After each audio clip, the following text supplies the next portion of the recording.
Isaïe est avec Jérémie, Ézéchiel et Daniel l'un des 4 grands prophètes de la Bible. Il a vécu au 8e siècle avant Jésus-Christ à Jérusalem. En cette période, les rois et le peuple d'Israël se montrent infidèles au commandement de Dieu. Les faibles et les pauvres sont méprisés.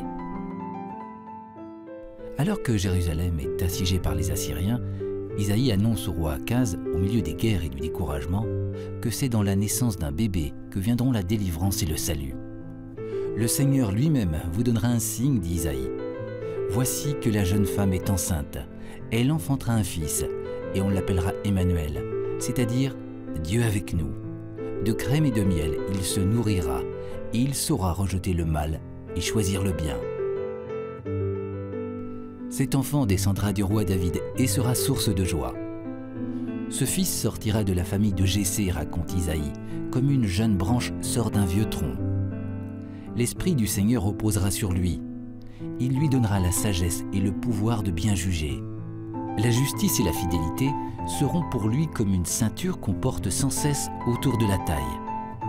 Alors, le loup habitera avec l'agneau. Le léopard se couchera près du cabri. Le veau et le jeune lion mangeront ensemble. Un petit garçon les conduira. La vache et l'ours mangeront dans le même champ. Leurs petits auront le même abri. Le lion mangera de l'herbe comme le bœuf. L'enfant jouera sur le nid du serpent et le petit garçon pourra mettre la main sur la cachette de la vipère. Il n'y aura plus ni mal ni violence sur toute la montagne sainte du Seigneur. La connaissance du Seigneur emplira le pays.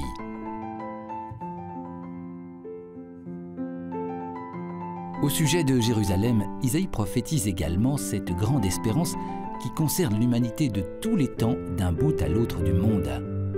Dans l'avenir, dit-il, la montagne du temple du Seigneur sera placée à la tête des montagnes et dominera les collines.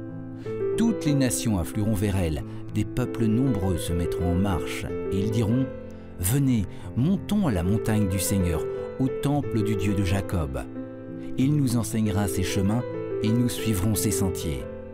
Car c'est de Sion que vient la loi, de Jérusalem la parole du Seigneur. Il sera le juge des nations, l'arbitre de la multitude des peuples. De leurs épées, ils forgeront des socs de charrues et de leurs lances, des faucilles. On ne lèvera plus d'épée nation contre nation. On ne s'entraînera plus pour la guerre. » Les paroles d'Isaïe sont abondamment citées dans les évangiles, car elles prophétisent la venue d'un fils qui sera lumière dans la nuit. Pour les chrétiens, cet enfant, c'est Jésus-Christ, le Messie. Par toute sa vie, rejetant le mal et choisissant toujours le bien, Jésus inaugure le royaume de Dieu. En lui, c'est la vie même de Dieu qui vient combler le désir des hommes. Il est l'incarnation de la promesse divine de joie et de paix. Pendant le temps de l'Avent, les chrétiens lisent les textes d'Isaïe car ils portent la promesse toujours actuelle d'un jour sans fin de justice et de paix.